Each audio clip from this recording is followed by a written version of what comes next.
আমি ভারতের প্রধানমন্ত্রী হতে চাই। আমার বয়স বেড়ে গেছে, আর আন্দোলন করতে পারবো না। এই ব্রিটিশের বিরুদ্ধে লড়াই, সেটা আমার পক্ষে আর সম্ভব নয়। আবার ওদিকে নেতাজি সুভাষচন্দ্র বসু লড়াই করে সেনাবাহিনী নিয়ে ভারতবর্ষে ঢুকেছেন। তিনি ভারতবর্ষে প্রবেশ করলে তো ভারতের মানুষ তাকেই প্রধানমন্ত্রী করবে। তা আমার তো প্রধানমন্ত্রী হওয়া হবে না, সুতরাং আমাকে নেতাজি বিরোধিতা করতেই হবে। হ্যাঁ, কথাগুলো কার? কথাগুলো আমার নয়, কথাগুলো আপনাদের কারোই নয়। কথাগুলো আমাদের সোকল্ড তথাকথিত দেশ নেতা, শিশু দিবস যার ন্যায় পালন করি সেই জওহরলাল নেহরু। তিনি এরম একজন কুচক্রী ছিলেন, মাউন্ট ব্যাটেনের সঙ্গে হাত মিলিয়ে এইসব জিনিস করেছিলেন। নমস্কার, চক্রান্ত জেলা নেতাজি এই ইউটিউব চ্যানেলে আপনাদের সবাইকে স্বাগত। আমি কেশব ভট্টাচার্য, কলকাতা হাইকোর্টের একজন আইনজীবী এবং একজন নেতাজি প্রেমী। নেতাজি সম্বন্ধে একটু পড়াশোনা করি, চেষ্টা করি নেতাজি সম্বন্ধে জানার, এবং আমার এই জানার পর আমি এই চক্রান্ত জেলা ইউটিউবে এই চ্যানেলে আমি এই ভিডিওগুলো করছি যেন সত্যিকারের ইতিহাসটা লোকে জানতে পারেন, কারণ ইতিহাস আমরা জানি না। আগের এপিসোডে যে ভিডিওটা আমরা ছেড়েছিলাম তাতে দেখিয়েছিলাম প্রথম পর্ব, লর্ড মাউন্টব্যাটেন একজন কুচক্রী, ব্রিটেনের ভারতবর্ষে ভাইসরয় ছিলেন। সেই লর্ড মাউন্টব্যাটেনের সঙ্গে জওহরলাল নেহরু। লর্ড মাউন্টব্যাটেন আমাদের সবার শত্রু, আমাদের দেশপ্রেমিক যারা আছেন তাদের শত্রু তৎকালীন আমলে। তো সেই লর্ড মাউন্টব্যাটেনের সঙ্গে চূড়ান্ত বোঝাপড়া হয়েছিল, একটা প্যাক্ট হয়েছিল জওহরলাল নেহরু যে সুভাষ বোসকে আটকাতে হবে। এটা নিয়ে গতকাল একটু বলেছিলাম। সেই জন্য সিঙ্গাপুরে ডেকে নিয়ে গেছিলেন জওহরলালকে মাউন্টব্যাটেন। যদিও জওহরলাল প্রধানমন্ত্রী কিচ্ছু না, তখন স্বাধীনতাই পায়নি। যে কথাটা বলিনি আগের এপিসোডে, যে লর্ড মাউন্টব্যাটেন তার ওয়াইফ এডুইনা মাউন্টব্যাটেনের সঙ্গে পরিচয় করে দিলেন জওহরলাল নেহরু। কেন? কি জন্য? ইতিহাস বলছে, তথ্য বলছে, বিভিন্ন ডকুমেন্ট বলছে, বিভিন্ন ইনফরমেশন বলছে, Lord Mountbatten, Edwina Mountbatten, Jawaharlal Nehru এরা সব একসঙ্গে প্যাক্ট করে সুভাষচন্দ্রকে আটকাতে চেয়েছিল, এবং সেই জন্যই আজাদ হিন্দের সেনাদের ভারতবর্ষে যেন রিকগনিশন না দেওয়া হয়, সব প্ল্যান করে বলেছিলেন জওহরলালকে। জওহরলাল সেটাই বলেছিল যে সত্যি তো, আজ সুভাষচন্দ্রের আইএনএকে যদি আমি রিকগনিশন দিই তাহলে তো ভারতবর্ষ জুড়ে আজাদ হিন্দ ফৌজের জয়গান হবে, ইন্ডিয়ান ন্যাশনাল আর্মির জয়গান হবে সুভাষচন্দ্র বসুর। সুতরাং আমার তো প্রধানমন্ত্রী হওয়া হবে না। সুতরাং চক্রান্ত চলল। এডুইনা মাউন্টব্যাটেন এই চক্রান্তকারীদের অন্য একজন। আগেই বলেছি আপনাদের যে জওহরলাল তো আজাদ হিন্দ ফৌজের সম্বন্ধে বলেইছেন যে তাদের ভারতবর্ষে নেওয়া হবে না। এখন মাউন্টব্যাটেন তাকে বললেন, দেখো, বেঙ্গল প্রেসিডেন্সি, যেটা তখন যুক্ত বাংলায় বলা হতো, বেঙ্গল প্রেসিডেন্সি বা যুক্ত বাংলা যেটা ছিল আর কি, সেটা উত্তরপ্রদেশ তার থেকেও বড় জনসংখ্যার বিচারে, জেলাগুলো বিচারে। কারণ পশ্চিমবাংলায় জেলা 23টা ছিল, উত্তরপ্রদেশে 20টা না 22টা ছিল। আর জনসংখ্যা পশ্চিমবাংলা না, যুক্ত বাংলায় তখন পশ্চিমবাংলা পূর্ব বাংলা তো ভাগ হয়নি, তো একসঙ্গে 23টা জেলা, আর উত্তরপ্রদেশে 22টা জেলা তখনকার দিনে। শুধু উত্তরপ্রদেশ থেকে জনসংখ্যায় যুক্ত বাংলা তখন বেশি। সুতরাং মাউন্টব্যাটেন বললেন বলা উচিত না, ওর তো ভদ্রলোক নয়, একটা কুচক্রী, শিয়ালের মতো ধূর্ত। তা মাউন্টব্যাটেন বলল, এই জন্য তাকে বললেন, আর সম্মান জানাতে পারলাম না। তো মাউন্টব্যাটেন বলল নেহরুকে, মিস্টার নেহরু, এই কথাগুলো বললেন যে উত্তরপ্রদেশ থেকে যুক্ত বাংলা অনেক বড়, সুতরাং ভবিষ্যতে নির্বাচন এখান থেকে আসন বেশি হবে, এবং বাংলা যদি ভাগ না হয় তাহলে বাংলার থেকে যতজন এমপি হবেন সেই এমপিরাই কেন্দ্রীয় সরকারের অনেক প্রভাব তারা সৃষ্টি করতে পারবে, কারণ নাম্বার অফ এমপি বেশি হয়। এখান থেকে মন্ত্রী হবে, এখান থেকে প্রধানমন্ত্রী হতে পারে। মাউন্টব্যাটেন এটাই বললেন, এখান থেকে প্রধানমন্ত্রী হতে পারে। এই বাংলাকে যদি ভাগ না করা হয় তাহলে এখান থেকে সুভাষচন্দ্র বোস দাঁড়ালে তিনি জিতবেন এবং তিনি হবেন প্রধানমন্ত্রী। তোমার প্রধানমন্ত্রী হওয়ার আশা দুরাশা, সুতরাং ভারতকে ভাগ করতে হবে। এই যে একটা কানের মধ্যে বিষ ঢুকিয়ে দিল, আগেই বিষ ছিল, বিষাক্ত লোক জওহরলাল নেহরু, ভারত ভাগ নিয়ে আগেই আলোচনা করেছিল, অনেক আগেই। মুসলিম লীগ তো ভারত ভাগ করার জন্য বসিয়ে আছে। 1940 সালে লাহোরে অল ইন্ডিয়া মুসলিম কনফারেন্স লীগের কনফারেন্স যেটা হয়েছিল, সেখানে জিন্না ছিলেন। জিন্নাই সেখানে আসল পুরুষ, মুখ্য নায়ক। ফজলুল হক একজন নামকরা একজন উদারবাদী মুসলিম, তাকে দিয়ে প্রস্তাব উত্থাপন করলেন। অর্থাৎ সবাইকে তিনি আস্তে আস্তে আস্তে আস্তে নিজের খপ্পরে নিয়ে আসতে লাগলেন। যদিও জিন্নার সঙ্গে জিন্নার লোক বলে ফজলুল হক পরিচিত ছিলেন না। ওখানেই তো প্রস্তাব উঠেছিল 1940 সালে লাহোর কনফারেন্সে, যে মুসলিমদের জন্য আলাদা করে রাষ্ট্র চাই, মুসলিমদের জন্য আলাদা করে ভোট হবে, মানে এইভাবে মুসলিম জনসংখ্যা, মুসলিমদের জন্য আলাদা ভোট। ভোট একই দিনে হবে, হয়তো দুদিনে হবে, 3 দিন হবে, যাই হোক, কিন্তু মুসলিমদের জন্য আসন সংরক্ষিত করতে হবে, যাতে মুসলিমরা অনেক বেশি পায়, অনেক বেশি আসন জিততে পারে। সুতরাং ভারত ভাগের প্রস্তাব আগেই হয়েছিল। এটা নিয়ে অনেক কনফিউশন, অনেক আলোচনা। যদিও গান্ধীজি, জওহরলাল, বল্লভভাই প্যাটেল থেকে আরম্ভ করে সবাই আসলে ভারত ভাগ করার জন্যই তারা বসেছিলেন। কারণ জওহরলাল বলেছে, আমরা আর 1945 সালের পর আমরা বয়স হয়ে গেছে আমাদের, আমরা পারবো না, আমাদের এখন জেলে, যদি ভারত ভাগ বন্ধ করতে আবার জেলেই যেতে হবে, এগুলো বলেছিলেন। এগুলো নিয়ে তথ্য আছে ইতিহাসে। তা জওহরলাল তো বলেইছেন, আমার বয়স বেড়ে গেছে, আমরা এখন জেলে টেলে যেতে পারবো না, ভারত ভাগে বিরোধিতা করলে আবার জেলে যেতে হবে। কিন্তু আমার কথা নয়। কোনোদিন ইতিহাসে পড়েছেন এগুলো? অনেকে পড়েছেন, যারা নেতাজি লাভার, তাদের মধ্যে অনেকেই গভীরভাবে অধ্যয়নরত, তারা পড়াশোনা করেন, রিসার্চ করেন। আমি অন্যদেরও সবার প্রতি একই সম্মান রাখছি, সবাইকে বলছি এই ইতিহাসগুলো একটু পড়ুন। লিওনার্ডো মোসলে একজন নামকরা ঐতিহাসিক, ব্রিটিশ ঐতিহাসিক, তার বইটার নাম the last days of British Raj, খুব নাম। তার বইতেই তিনি যেটা লিখেছেন জওহরলাল নেহরু, এই কোটেশনটা জওহরলাল বলেছেন, the truth is that we are tired man and we are getting on in years too. Few of us could stand the prospect of going to prison again. And if we stood out for a united India as we wished it, তারপর কি বললেন? Prison obviously awaited us. We saw the fires burning in the Punjab and heard every day of the killings. Stop. This plan for partition offered a way out and we took it. Source, Last Days of British Raj, Leonard Moseley. বাংলাটা কি হলো?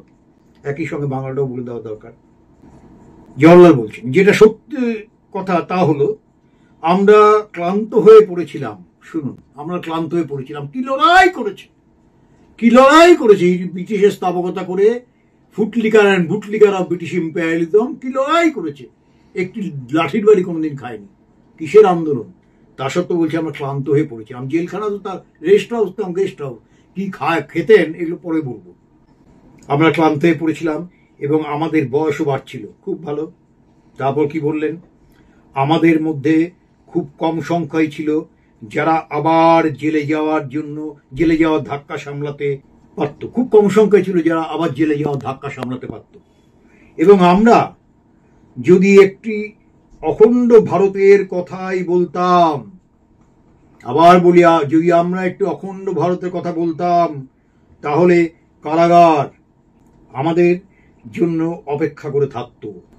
ভারতের কথাই বলতাম, তাহলে কারাগার আমাদের জন্য অপেক্ষা করে থাকতো। অসাধারণ। এবং পাঞ্জাবের আগুন জ্বলা দিনগুলি দেখেছি এবং প্রতিদিন হত্যালীলার আওয়াজ শুনেছি। ভারত ভাগ করার পরিকল্পনা হলো অব্যাহতির একমাত্র পথ এবং আমরা সেই পরিকল্পনা গ্রহণ করেছি। পরিষ্কার করে দিলেন, আমি পারবো না, আমরা জেলে যেতে পারবো না। অখণ্ড ভারতের কথা যদি বলি তাহলে আবার হবে সংগ্রাম, আবার লড়াই এবং আমাদের যেতে হবে জেলে। কি সুন্দর আমাদের রাষ্ট্রনেতা বলি পরিচিত তো, ভারতের প্রথম প্রধানমন্ত্রী। এবং তারপর তো জানেন, আপনারা সবাই জানেন যে তিনি কি করেছিলেন। প্রধানমন্ত্রী হয়ে ভারতটাকে শেষ করেছে। তা তিনি জেলে গেলে কষ্ট পাবেন। সুতরাং ভারত ভাগ নিয়ে মাউন্টব্যাটেন কেন, কংগ্রেসের নেতারাও এটা চেয়েছিল। তাতে এই তো তার বক্তব্য ভারত ভাগ নিয়ে। ভুলে যাবেন না, এই ভারত ভাগ নিয়ে কিন্তু ওই যে বললাম আপনার লাহোর কনফারেন্সে অল ইন্ডিয়া মুসলিম লীগের তখন ভারতের ভাগ করার প্রস্তাব তারা দিয়েছিল, মুসলিমদের জন্য আলাদা রাষ্ট্র চাই, টু নেশন থিওরি, দ্বিজাতি তত্ত্ব, এতে কিন্তু কমিউনিস্টরাও সাপোর্ট করেছিল, অস্বীকার করার উপায় নেই। কংগ্রেসের একাধিক নেতা যেমন সাপোর্ট করেছে, কমিউনিস্টরাও সাপোর্ট করেছে। আজই বললে অনেকে রেগে যাবেন, এটাই ইতিহাস, এটাই বাস্তব। একমাত্র সুভাষচন্দ্র বোস ভারতবর্ষের বাইরে থেকেও বলেছে দেশ ভাগ হতে দেবেন না। আমি একটা দিন সুযোগ করে ওই বক্তৃতা পড়ে শোনাবো আপনারা। যখন লড়াই করছেন তিনি, যখন লড়াই করছেন আজাইন ফৌজ তাকে সংগঠিত করছেন, লড়াই করা মারাত্মক ব্যাপার, ব্রিটিশ সাম্রাজ্যবাদের বিরুদ্ধে, মার্কিন সাম্রাজ্যবাদের বিরুদ্ধে, কানাডার বিরুদ্ধে, অস্ট্রেলিয়ার বিরুদ্ধে, নাইজেরিয়ার কুখ্যাত সেনাদের বিরুদ্ধে, অত্যাচারী সেনাদের বিরুদ্ধে। সেই সময় তার মাথার মধ্যে ঘুরেছে একই কথা, যে ভারত অখণ্ড থাকবে, ভারত ভাগ হবে না। কতবার আবেদনও করেছিল, কিন্তু কি দেখলাম নেহেরুকে? এই হচ্ছে নেহেরু। এটা হচ্ছে চক্রান্তের একটা কথা, অন্যতম। আগের দিন যেমন ছিল আজাইন ফৌজের কোনো প্রচার টচার হবে না, এখন প্রচারটা কি হলো? এখন আর কি হলো না, ভারত ভাগ হতেই হবে, ভারত ভাগ না হলে আমার প্রধানমন্ত্রিত্ব পাওয়া হবে না। আপনাদের এখন আমার বক্তব্য শুনতে শুনতে অনেকের মনে হতে পারে কি হয়েছে, লর্ড মাউন্টব্যাটেনের স্ত্রী এডুইনা মাউন্টব্যাটেনের সঙ্গে জওহরলালের প্রেমের অঙ্কুর কিন্তু গজিয়ে উঠেছিল। এটা বলছি, অনেকে আপত্তি করবেন, অনেকে বলবেন ব্যক্তিগত জীবন নিয়ে আপনি বলবেন না, আমি কথাটা একদম ভুল। আমি, আপনি বা রাস্তার কোনো লোক টোক যে আমরা যদি কিছু করি, আমাদেরও করা উচিত না, আমরা যদি কিছু করি তা নিয়ে হয়তো আলোচনা হবে না। কিন্তু যিনি একজন পাবলিক ফিগার, নন পাবলিক ফিগার, জওহরলাল খারাপ করুক ভালো করুক, এই ব্রিটিশের স্থাবকতা করুক, কিন্তু কাগজপত্রে এসে এদিক ওদিক কংগ্রেসের একজন নেতা, তিনি একজন পাবলিক ফিগার তো বটেই। তো এই পাবলিক ফিগার যদি কোনো একটা খারাপ করে, অবৈধ প্রেম তো বলা যায়, ভাবা যায় যে আমার সবচেয়ে বড় শত্রু, যে লর্ড মাউন্টব্যাটেন নেতাজিকে সবচেয়ে বড় শত্রু ভাবে, যে লর্ড মাউন্টব্যাটেন ভারতীয়দের শত্রু, দেশপ্রেমিকদের শত্রু, সেই তার স্ত্রীর সঙ্গে জওহরলাল নেহেরু, যিনি কিনা আগামী দিনে প্রধানমন্ত্রী হয়েছিলেন, তিনি অবৈধ প্রণয় করে গেছেন। হ্যাঁ, এটাই ঘটনা, অবৈধ প্রণয়। অনেক বই আছে, এডুইনা মাউন্টব্যাটেনের মেয়ে পামেলা মাউন্টব্যাটেনের এই ব্যাপারে বই আছে, বললে একদিন বলবো আপনাদের, অনেকে আপত্তি করবেন। আমি না, পাবলিক ফিগার যখন হয় তখন তাকে সৎ চরিত্র রাখতেই হবে। আজকে দেশবন্ধু চিত্তরঞ্জন দাস, নেতাজি সুভাষচন্দ্র বসু, স্বামী বিবেকানন্দ, বঙ্কিমচন্দ্র চট্টোপাধ্যায়, বাঘা যতীন্দ্রনাথ মুখার্জি, সূর্য সেন, ক্ষুদিরাম, এরা আমাদের কাছে নমস্য, আমরা নমস্কার করি। কিন্তু যদি আমি দেখতাম এদের চরিত্রটা খারাপ, এরা দুর্নীতিগ্রস্ত, এরা কাটমানি নেয়, এরা তোলাবাজি করে, আমরা শ্রদ্ধা করতাম না। সুতরাং যারা পাবলিক ফিগার, তাদের চরিত্র ভালো রাখতে হবে, তাদের সৎ হতে হবে, এটাই কাম্য। কিন্তু জওহরলাল নেহরু কি করলেন? তিনি এডুইনার সঙ্গে গোপনে প্রেম করতেন, আমিও প্রকাশ্যে এটা লর্ড মাউন্টব্যাটেন জানতেন। ভাবতে পারেন, সবচেয়ে বড় শত্রু তার স্ত্রী। অনেক কিছু সভা পরামর্শ হতো, কি করে সুভাষচন্দ্রকে আটকানো যায়, কি করে ভারতের স্বাধীনতা বন্ধ করা যায়, ক্ষমতা যদি দিতে যায় হাতে, ভারতকে ভাগ করতে হবে, এই সমস্ত পরামর্শের সময় মাউন্টব্যাটেন যেমন থাকতেন, তার স্ত্রীও থাকতেন। নিন্দনীয়, ভাবা যায়। লর্ড মাউন্টব্যাটেন এবং লেডি মাউন্টব্যাটেনের যিনি জীবনীকার, আমাদের দেশের নয়, বাইরে, ফিলিক্স জিগলার, নামটা মনে রাখবেন, যিনি জীবনীকার, তার নাম ফিলিক্স জিগলার। 3-4টে লাইন বলেছে, এটা ভাবলে চমকে যাবে। এটা আমাদের লেখা ইতিহাস নয়, বাইরের দেশের লোকরা লিখেছেন, এবং এটা নিয়ে কোনো প্রতিবাদ হয়নি। যদি কিছু খারাপ লিখে থাকেন তার প্রতিবাদ হবে। নেহেরু প্রতিবাদ করেননি, এডুইনা মাউন্টব্যাটেন প্রতিবাদ করেননি, লেখা হয়েছে অবশ্য তারপরে প্রতিবাদ, কিন্তু তার লোকরা তো প্রতিবাদ করেনি কেউ। বইটার নাম Mountbatten, the official biography written by Felix Ziegler. কি বলেছেন লেডি মাউন্টব্যাটেনের সঙ্গে?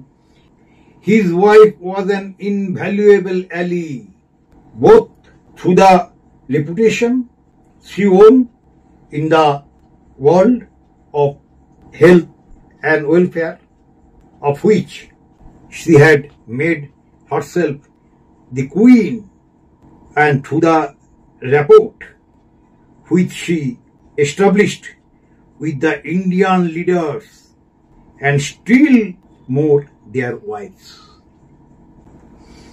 এর বাংলাটা হচ্ছে, অর্থাৎ মাউন্টব্যাটেনের স্ত্রী এক বিশিষ্ট, প্যাকেটে জিজ্ঞাসা চিহ্ন, এক বিশিষ্ট বান্ধবী, অন্যদের বন্ধনে আবদ্ধ করতে এই ব্যাপারে তিনি নিজেকে মক্ষী রানী রূপে প্রতিষ্ঠিত করেছিলেন।